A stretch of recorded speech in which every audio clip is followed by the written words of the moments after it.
If what I'm about to share even half ends up being true, Avatar Studios isn't just expanding the universe, they might be rewriting the rules of Avatar. We could be heading into a world where the Avatar is hated, a world where bending is nearly extinct, a world shaped by disasters so deep, the story we thought we knew might not make sense anymore in this new reality. But full spoiler warning, everything from here on out is based on leaks, rumors, and alleged early screenings of Avatar 7 Havens, the new Earth Avatar series. Nothing's fully confirmed yet, but if you'd rather go in cold when the show drops, this is your time for a graceful exit. For those still with me, let's dive in. Oh, and a quick plug, the TJ Young in the Orisha Omnibus is out now. It's Percy Jackson with West African deities written by yours truly. Check it out in the link below. Now let's talk some Avatar.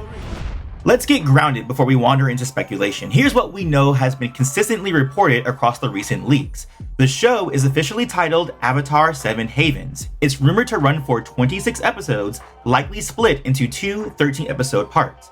The world in this series is drastically changed. The four nations are gone. Cities are replaced by havens. A catastrophic event linked to Kora is apparently central to the lore, and she may be blamed in-universe for the reshaping of the world, triggering power shifts and disaster. And now bending is a lost art. The ones who do still bend are reportedly taken young and forced into labor or military-style service. Think the lightning generators in Republic City, but as a default for all benders, who are seemingly outnumbered and overpowered by tech. That is our base. So now that we all got that established, let's stir the tea. Here's where things get wild. Multiple reports, and this is consistent from what we've heard before, suggest that there are two children in this story who are both avatars. One lives a harsh life on the streets. The other is raised, trained, and privileged under secret guardianship. Even if part of that leak is legit, we're rethinking everything we know about the Avatar cycle and its legacy. Because if two people can be the Avatar, that breaks everything we know about this and thought that was canon. Or perhaps the cycle was interrupted and reset in some strange fashion. And perhaps we are truly in an entirely new timeline of avatars, a timeline of two, which starts with the death of Kora, who was essentially the last in line of the old Avatar guard after Harmonic Convergence. Even crazier, reports say that both children named Pavi and Nisha can enter the Avatar state at the same time. That opens a massive can of spirit worms. Was Rava split? Does one avatar possess Vatu somehow? Has the cycle evolved or fractured? And are there really supposed to be two avatars now? Another leak suggests that this isn't taking place 9 years after Kora's death, which is the age of both Pavi and Nisha, altering the idea that the next avatar is picked straight after the death of the previous avatar. The world has really changed, so there's a consideration of what happened to Kora or Rava while the world has been taking on this different makeup. Because of this, the rumors suggest that the series takes place decades or even generations after Kora. It suggests that the Avatar cycle stopped or was altered. That means the next Avatar might not be born right after the last one died, or maybe Rava was lost, dormant, or fractured. Maybe the world lived without an Avatar for so long that people forgot what that even meant. But there is some fan speculation, and here's the theory I love. What if Kora never died after the cataclysm that essentially reset the world from the four nations to the seven havens we have now? What if Kora went into hiding and lived out her days in solitude for decades or maybe a century or more? It wouldn't be out of the blue either. Kyoshi lived to be 230 years old, Yang Chen and Bumi both lived to be over a century. So if the world thought she died, but she didn't, and she survived in the spirit world or some other realm, that would explain the long gap between avatars. And that would create the myth of Kora as the destroyer, not only of the current world, but of the Avatar title itself if for years they never had it, and perhaps at this point think that the Avatar is evil, or at least an evil entity that needs to be done away with if it does come back. And in the case of these new avatars, they wouldn't just carry the burden of saving the world, they have to restore faith in what the Avatar even means. So let's talk about Kora a little more. This part has some layers.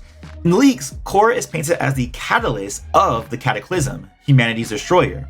We're even told that there is a literal Kora hate parade, a dark callback to Aang's Avatar Day episode, except now the turnip throwing is global and the hate is deadly serious. And honestly, that could lend itself to some IRL commentary, because Kora got dragged by part of the fandom. Sexist takes, misunderstood trauma, endless Aang comparisons, and yeah, Book 2 was very rough. Some criticisms were valid, a lot of it wasn't, which is why I always say that Kora is overhated. So if this new series leans into that hatred as a story element, if it reflects how societies rewrite narratives to justify fear or erase history, that could be intriguing storytelling for me. But if this ends up blaming her just to clean the slate of a reboot, that will feel hollow, shock for shock's sake. It's a balancing act, right? Done right, this can make Kora one of the most tragic avatars ever, something like Karuk. But done wrong, it cheapens everything that came before. But still, the way this is all sounding, the world sounds absolutely bleak. Leaks say bending is all gone. Like I said before, kids who can bend are taken young and forced into military-like service as a kind of firefighter brigade in Allura City, battling strange energy storms that threaten the city from the outside. And it gets even darker. These children are conscripted, enlisted, and exploited. Bending, once a sacred extension of the self, is now a weapon for the state. We're not in Ba Sing Se anymore. Maybe we're just, on Ba Sing Se, but on steroids. We're now in a Mad Max type vibe of the world. Remnants of the old temples and lost cities echoing a world that forgot its soul. Which, is the Avatar. The Avatar is like the soul of the world, and that's kind of fractured. So, here's where I land with all of this. This is all my personal opinion. I'm not just reporting about the rumors anymore. This concept is genuinely interesting. The world building, the spiritual chaos, the twin avatars, it's bold, no doubt. And if it's executed well, it could make for some of the most compelling Avatar storytelling we've seen in a long time.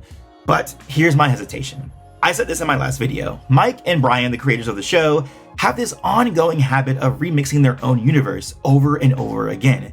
And at this point, it's starting to feel less like evolution and more like a gimmick to mask inconsistent and underdeveloped storytelling. It's like they're afraid to let the world breathe, to just let it settle. And some fans have asked, and I agree, why not just make this a whole new show, a fresh universe? If the lore is this different, if the structure is this shaken, why keep anchoring it into the Avatar cycle at all?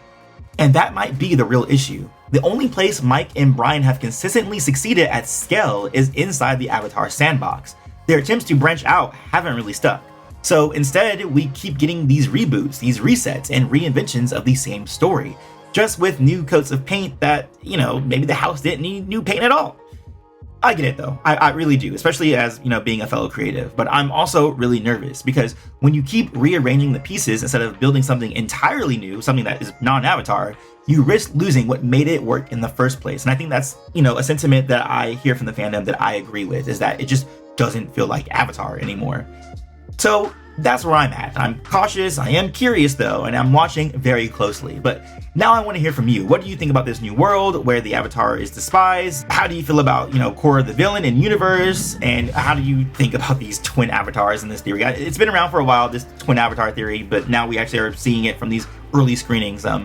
It's a lot to process, but I want to hear from you guys in the fandom. Well, let me know in the comments below, and I'll catch you guys on the next one. And as always, peace, love, and remember, be water, my friends.